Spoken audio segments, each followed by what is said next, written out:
Good Morning Business, Business Plan. Et à 7h45, c'est une grande entreprise familiale, 40 000 salariés, 10 milliards de chiffre d'affaires. Si je vous dis son nom, OP Mobility, vous allez me dire, c'est qui ? C'est Plastic Omnium. Et on est avec Laurent Burelle, le président du conseil d'administration, l'actionnaire majoritaire de l'entreprise familiale. Alors vous nous montrez effectivement pourquoi vous avez changé. D'abord, vous allez dire pourquoi vous avez changé de nom. Et OP Mobility, c'est l'ancien logo effectivement de Plastic Omnium. En 1966, Raymond Loewy a inventé le logo Plastic Omnium connu, et qui était l'inverse de son nom, OP et pas PO. Aujourd'hui, après beaucoup d'acquisitions dans l'électronique, dans les phares, dans l'éclairage, dans l'hydrogène, dans les batteries, notre raison d'être est différente de notre nom. Il fallait arrêter ce nom. C'est-à-dire que vous êtes un sous-traitant mobile. Il fallait enlever plastique, oui, c'est ça. Il fallait enlever le plastique. Puis le plastique représente que 9% de nos achats. Ouais. Il y a beaucoup plus d'électronique aujourd'hui. Donc OP Mobility, c'est notre futur. C'est une projection dans l'avenir. C'est une projection technologique. Et c'est ça dont je suis venu vous parler. Merci de me recevoir. Donc il fallait enlever plastique et enlever voiture. Ouvrir vers les autres mobilités. Oui, parce qu'on équipe des trains à hydrogène, on équipe des bus, des camions, des engins de chantier, des trafics et masters pour le dernier kilomètre dans les villes. Et ça représente notre futur et notre pivotement technologique de l'entreprise. Donc comme vous avez repris le logo qui avait été inventé dans les années 60, vous n'avez pas payé de consultant pour changer pour le naming. Alors, je vais vous dire, je n'ose pas demander à Laurent Favre et à Félicie Burelle, mais je crains que si... Laurent Favre qui est votre directeur général. Hein. Qui est mon directeur général avec ma fille, je crains que si, donc j'ai pas demandé le prix. Vous parlez de transition, mais il faut qu'on parle de transmission familiale, parce que vous avez ramené l'ancien logo qui avait des années. Vous parlez de votre fille, qui est donc juste en dessous de Laurent Favre. La transmission, aujourd'hui, vous avez pris du recul, ou vous êtes toujours un peu le nez dans les affaires? Vous avez bien sûr toujours une très grande partie du capital, une majorité? Oui, vous savez, je pense que l'ancien Plastic Omnium, OP Mobility, c'est une belle histoire française d'industrie. C'est vrai.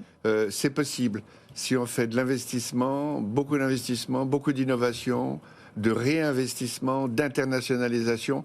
Et ce message que je veux transmettre aujourd'hui, c'est possible avec du courage, de la pugnacité, de la longueur de temps. Il faut aussi que l'environnement soit favorable. Vous n'êtes plus patron de la FEP, mais quand même, là, il y a des interrogations. On doit faire des économies. Le gouvernement cherche des milliards. Certains dans la majorité, pas le gouvernement, me disent il y a peut-être quand même certaines niches fiscales pour les entreprises, le crédit impôt recherche. Est-ce que ça serait une erreur d'inverser la tendance ? Bien évidemment, la politique de l'offre doit être absolument maintenue en France, sinon le pays régressera. Mais ça, tout le monde le sait. Les économies dont on nous parle, c'est rien du tout. 10 milliards sur notre budget, c'est largement insuffisant si on veut régler notre problème. Non, ce qu'il faut, c'est travailler plus, fabriquer de la richesse, fabriquer du PNB. C'est ça le sujet. Alors on s'excite sur ces petits montants-là, je crains qu'il faille faire plus d'efforts que ça. Mais Plastic Omnium, c'est l'effort, c'est le long terme, c'est l'internationalisation, et c'est ça dont je suis venu vous parler. C'est possible en France de créer un grand groupe international.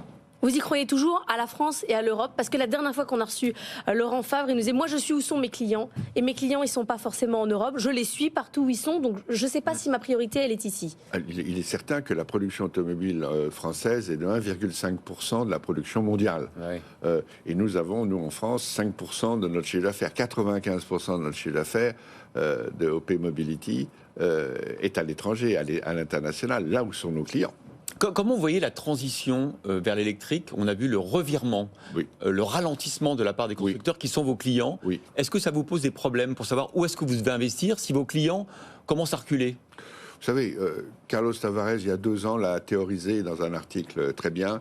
Luca Di Meo, la semaine dernière, a fait une lettre européenne avec beaucoup de fonds et de vision. On le savait très bien. Quand les politiques font de la technologie, ils ne savent pas faire. Il fallait qu'ils nous disent, faites une voiture à tel taux de pollution. Ouais, c'est ça. Ils nous ont dit, faites-le comme ça. Comme les Américains avec l'IRA, ils le font différemment. Oui, les Américains subventionnent, les Chinois planifient et les Français réglementent. Hein. C'est ça, en fait, la conclusion. Donc on a 3 bassins, et notre bassin européen souffre de surréglementation. Je ne crois pas que la présidente de la Commission, avec son Fit for 55, favorise l'Europe. Et on va bien le voir avec les élections qui vont se passer en Europe et aux États-Unis. Merci beaucoup Laurent Burelle d'être venu nous voir ce matin. OP Mobility, le nouveau nom de Plasticomium. Merci.